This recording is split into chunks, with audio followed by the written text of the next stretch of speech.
Տեղի ունեցել վարչապետ Նիկոլ Փաշինյանի հեռախոսազրույցն ԱՄՆ պետքարտուղար Մարկո Ռուբիոյի հետ զրուցակիցները քննարկել են Հայաստան-ԱՄՆ ռազմավարական գործընկերությանը, նաև տարածաշրջանային օրակարգին վերաբերող հարցեր։ Վարչապետը պետքարտուղարին ներկայացրել է Հայաստանի եւ Ադրբեջանի միջև խաղաղության եւ միջպետական հարաբերությունների հաստատման մասին համաձայնագրի նախագծի համաձայնեցումը։ Վարչապետն ընդգծել է, որ համաձայնագրի նախագիծը սպասում է ստորագրման։ Զրուցակիցները պայմանավորվել են շարունակել Հայաստան-ԱՄՆ բարձր մակարդակի շփումները։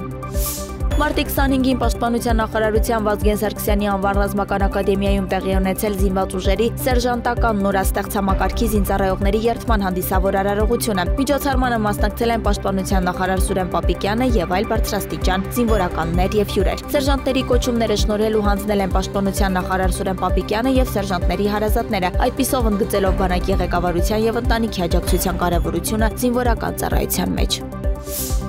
Հայաստանը պատրաստ է սկսել խորհրդակցություններն Ադրբեջանի հետ խաղաղության համաձայնագիրը ստորագրելու վայրն ու օրը որոշելու համար, սակայն ադրբեջանական կողմը նշում է, որ միայն դա բավարար չէ, անհրաժեշտ է նաև նախապայմանների շարք քննարկել բանակցային սեղանին խաղաղության պայմանագրի ստորագրումը հնարավոր դարձնելու համար։ Այս մասին ասել է արտաքին գործերի նախարար Արարատ Միրզոյանը բրազիլական օրաթերթերից մեկին տված հարցազրույցում։ Ըստ Միրզոյանի, այդ նախապայմանները ներառում են փոփոխություններ Հայաստանի մեջ եւ սահմանափակումներ Հայաստանի զինամթերքի ու սպառազինության հարցում։ Հետաքրքիրն այն է, որ խաղաղության համաձայնագրի շուրջ բանակցությունների զուգահեռ մենք Ադրբեջանին ներկայացրել ենք նաև այլ առաջարկներ, որոնք մեր համոզմամբ կլինեն երկուստեք շահավետ, ասել է Միրզոյանը։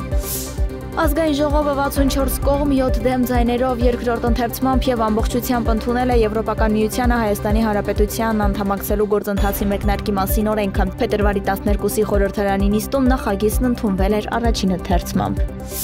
Մարտի 30-ին Գյումրիի արտահերտ ընտրությունների անցկացման համար գործելու է 82 ընտրատեղամաս։ Կենտրոնական ընտրական հանձնաժողովը հրապարակել է մատչելի քարտեզ հարթակը, որտեղ հենաշարժական եւ տեսողական խնդիրներ ունեցող ընտրողները կարող են ընտրել իրենց հարմար ընտրատեղամասերը եւ մինչեւ սահմանված ժամկետում իրենց հաշվառումը տեղափոխել մատչելի եւ հարմար տեղամաս։ Գյումրիի համայնքի ավականու արտահերտ ընտրությանը մասնակցելու իրավունք ունի 112160 բնակիչ։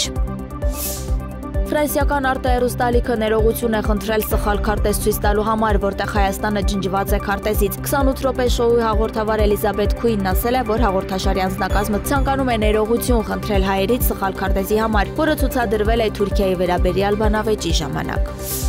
Իրանի Իսլամական հեղափոխության պահապանների կորպուսը ներկայացրել է նոր հրթիռային քաղաք, այլ կերպ ասած, սա ստորգետնյա հրթիռային կայան է։ Այն մեկն է Իրանի Իսլամական հեղափոխության պահապանների կորպուսի օդատիեզերական ուժերի հարյուրավոր հրթիռային քաղաքներից։ Նշվում է, որ Իրանն այս ստորգետնյա օբյեկտները ցուցադրում է ԱՄՆ նախագահ Դոնալդ Թրամփի սպառնալիքների ֆոնին։ Ստամբուլի ընդդիմադիր քաղաքապետ Էքրեմ Իմամօղլուի ձերբակալությունների դեմ քաղաքում ընթացող բողոքի ցույցերի ժամանակ 41 մարդ է ձերբակալվել։ Նրանք մեղադրվում են Թուրքիայի նախագահ Ռեջեփ Թայիփ Էրդողանին ու նրա ընտանիքի անդամներին վիրավորելու համար։ Դատախազությունը հիշյալ անձանց մեղադրում են նաև հավաքների եւ ցույցերի մասին օրենքը խախտելու, ծառայողական պարտականությունները կատարողին դիմադրելու համար։ Նրանց գործով հետաքննությունը շարունակվում է։